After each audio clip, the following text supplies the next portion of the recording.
अस्सलाम वालेकुम। मैं रिफ़त खुर्शीद गपशप विद रिफ़त के प्लेटफॉर्म से आज फिर आपके सामने हूँ। इंसान नाशुक्रा और जल्दबाज है, ये हम सब जानते हैं और अक्सर हमारी नाशुक्रियाँ और जल्दबाजियाँ हमें नुकसान की तरफ ही लेके जाती हैं। लेकिन इंसान ऐसी नाशुक्री और ढीठ मिट्टी से बना है कि हम इन चीज़ों से सबक नहीं सीखते। आज मैं आप लोगों के साथ एक अपनी ज़िंदगी का छोटा-सा इंसिडेंट शेयर करूँगी, जब मैं अपनी वालदा और अपनी छोटी बहन के साथ पासपोर्ट ऑफ़िस गई।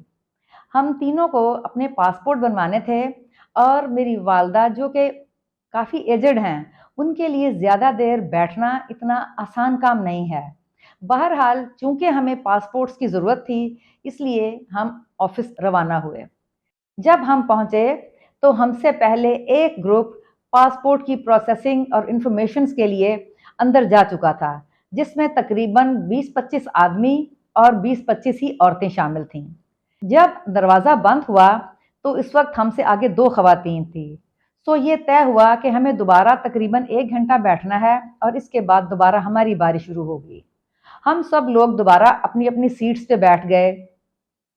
आप लोगों में से अक्सर ये जानते होंगे कि पासपोर्ट ऑफिस के बाहर एक लंबी कतार होती है, जहां पर बैठ के लोग अपनी अपनी बारी का इंतज़ार करते हैं। जब हम बैठ गए तो मेरा, मेरी वालदा और मेरी बहन का उस वक्त तीसरा नंबर था, जबकि यू शेप की उस लाइन में तकरीबन 24वें 25वें नंबर पर एक खातून आकर बैठी। थोड़ी ही देर के बाद उसके साथ दो जवान लड़के भी आकर बैठ गए। इस बात पर खवातीन की साइड पर बहुत आर्ग्यूमेंट शुरू हो गया। वो औरत कहने लगी, ये मेरे बेटे हैं। सब ने कहा, बेशक ये तुम्हारे बेटे हैं, लेकिन ये जवान आदमी हैं, ये औरतों की साइड पर घुसकर नहीं बैठ सकते। इसी सूरत हाल में बहुत ज्यादा आर्ग्यूमेंट हो गया और बहुत ज्यादा फस क्रिएट किया उस खातून ने। बहरहाल इसी झगड़ा और खींचातानी में न जाने कब घंटा गुजरा, किसी को एहसास ही ना हो पाया, जबकि वो लड़के और वो औरत बार बार औरतों की साइड से यू शेप का ट्रैक बार बार क्रॉस करती और मेन एंट्रेंस के दरवाजे तक आती और फिर वहां से वापस चली जाती। इस सारी सूरत हाल से 1 घंटा बहुत परेशानी में गुजरा। कभी वो औरत उस एंट्रेंस के पास खड़े आदमी के हाथ में कोई पेपर थमाती, कभी उसके हाथ में कोई छोटा सा लिफाफा थमाती। बहरहाल इस परेशानी में 1 घंटा गुजर गया। जैसे ही 1 घंटे के बाद गेट पर खड़े आदमी ने दोबारा आवाज लगाई कि आप लोग अटेंटिव हो जाएं, अब दोबारा अंदर दाखिल होना है। पहले उसने आदमियों की साइड से 20-25 आदमियों को अंदर एंटर किया और जैसे ही औरतों के अंदर दाखिल होने की बारी आई, वो औरत छलावे की तरह दौड़ती घुसती हुई उस यू शेप की लाइन से एकदम अंदर दाखिल हुई और उसके पीछे खड़े तमाम लोग देखते ही रह गए। मेरा दिल उस वक्त बहुत बुरा था, और जबकि मेरे साथ और बहुत सही खवातीन जिनके साथ 2-2, 4-4, 6-6 माह के बच्चे भी थे, वो भी उसको देखती ही रह गईं। हर एक दिल परेशान था और मुझे अपनी वालदा की वजह से चूंकि बहुत परेशानी थी, मैंने भी अपने दिल में उसे बुरा भला ही कहा और मैंने कहा, मेरे अल्लाह, ये क्या, हम तो अपनी कतार में बैठे हैं, इसके बावजूद ये सूरत हाल। वो औरत तो सबको धक्कम पेल करते हुए अंदर जा चुकी थी, लेकिन किसी ने भी उसके साथ उसके दोनों बेटों को अंदर जाते हुए नहीं देखा था। बहरहाल तमाम लोग जब अंदर दाखिल हो गए तो गेट पे खड़े आदमी ने ऑफिस एंट्रेंस का दरवाज़ा बंद किया। जैसे ही अंदर जाने के बाद फर्स्ट प्रोसेसिंग के लिए बूथ नंबर 1 की तरफ हम रवाना हुए, तो मेरी हैरत की इंतहा न रही कि वो औरत अपने दोनों बेटों के साथ बूथ नंबर 1 के तीनों सेक्शंस में अपने अपने इंटरव्यू, अपनी तस्वीर और फिंगरप्रिंट्स में मसरूफ थे। सबसे पहले वहां सबके सामने अपने दोनों बेटों के साथ देखकर बहुत हैरान हुए। बहरहाल उस औरत ने किसी की तरफ तवज्जो न दी और अपनी इनिशियल प्रोसेसिंग करने के बाद बूथ नंबर 2 की तरफ रवाना हो गई। इसके बाद हमारी बारी आई और यूं बारी बारी सब लोग अपनी अपनी प्रोसेसिंग, पासपोर्ट के लिए में दिए जाने वाली चंद इंफॉर्मेशन, अपने एड्रेसेस, अपने आईडी कार्ड्स और तस्वीर, फिंगरप्रिंट्स, ये सारे प्रोसेसिंग के बाद अपनी अपने टोकन नंबर लेकर अगले अगले प्रोसेस की तरफ रवाना होते गए। यूं करते करते फाइनल स्टेज की तरफ हम लोग भी अपनी लाइन में जाकर खड़े हो गए और वो औरत अपना फाइनल इंटरव्यू देकर, अपना टोकन नंबर लेकर ऑफिस से बाहर चली गई। उसकी इस तमाम नकलो हरकत पर हर शख्स नाला ही था। कोई शख्स उसकी इस हरकत से खुश नहीं था। सब लोग हैरान थे कि ज़रूर इसने पैसे लगाए हैं, ज़रूर इसने सिफारिश करवाई है, ये बहुत चालाक औरत है और अपनी चालाकी और होशियारी से सबको धोखा देकर और सबसे पहले अपना काम करवा कर निकल गई है। बहरहाल जितनी देर हम ऑफिस में रहे ऐसी बातें होती रहीं। इसके बाद हर इंसान अपनी अपनी ज़िंदगी में मसरूफ़ हो गया। हमने भी अपना टोकन नंबर लिया जिसके ऊपर ये दर्ज था कि 2 हफ्ते के बाद आपको पासपोर्ट मिल जाएगा। मुझे 2 हफ्ते के बाद शादी के सिलसिले में इस्लामाबाद जाना पड़ा और वहाँ हमारा 1 हफ्ते का स्टे था। जब हम इस्लामाबाद पहुँचे तो वहाँ पहुँचते ही मेरे मोबाइल पर मैसेज आया कि आपका पासपोर्ट रेडी है, आप किसी भी टाइम पर आकर अपना पासपोर्ट वसूल कर सकते हैं। लेकिन मैं तो उसी दिन अभी इस्लामाबाद पहुँची ही थी और ज़ाहिर है शादी में 1 हफ्ते का स्टे वहाँ पर लाज़मी था।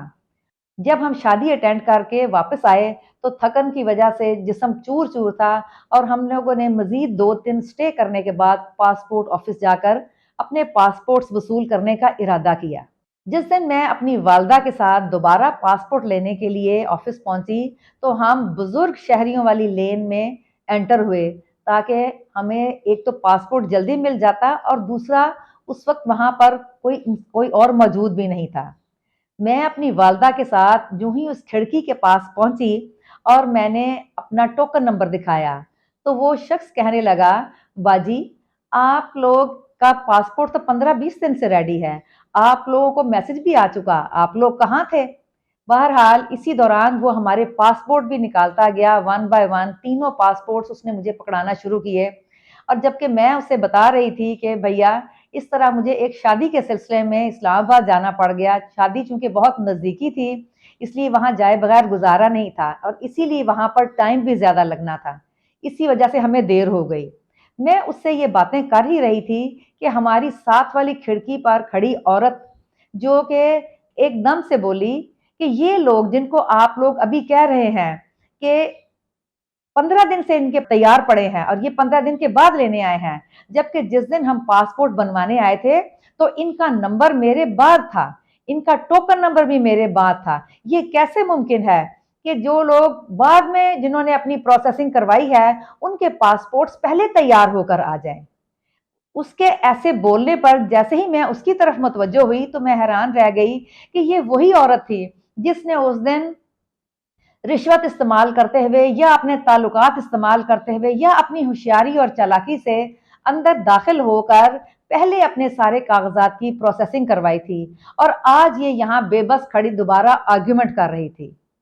वो शख्स कहने लगा, बाजी कोई जवाब नहीं है, हमने तो एक ही दिन तमाम कागजात इकट्ठे ही तय करके इस्लामाबाद भेज दिए थे। स्टेप बाय स्टेप जैसे जैसे वहां से प्रोसेसिंग होकर पासपोर्ट तैयार होकर हम तक आते जाएंगे, हम उसके मुताबिक आप लोगों को पासपोर्ट डिलीवर करते जाएंगे। इसका हमारे साथ कोई ताल्लुक नहीं है। ये अब आपकी किस्मत है और उनकी किस्मत है। उनके नसीब में शायद पहले लिखा था इसलिए उनके पासपोर्ट्स पहले आ चुके हैं। जैसे ही आप लोगों के पासपोर्ट्स तैयार होकर आएंगे अल्लाह के हुक्म से तो आपको भी मिल जाएंगे।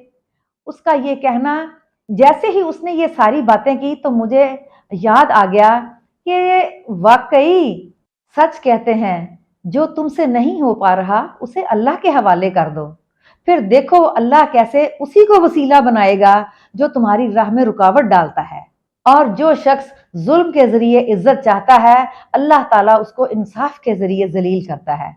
यही कुछ उस खातून के साथ हुआ कि उसकी होशियारी और चालाकी ने उसे इनिशियली कामयाबी तो दे दी, लेकिन चूंकि उसने अपनी बारी का इंतजार नहीं किया था तो दूसरे स्टेप पर जो उसके इख्तियार में नहीं था अल्लाह ताला ने उसको उसी मकाम पर ला खड़ा किया।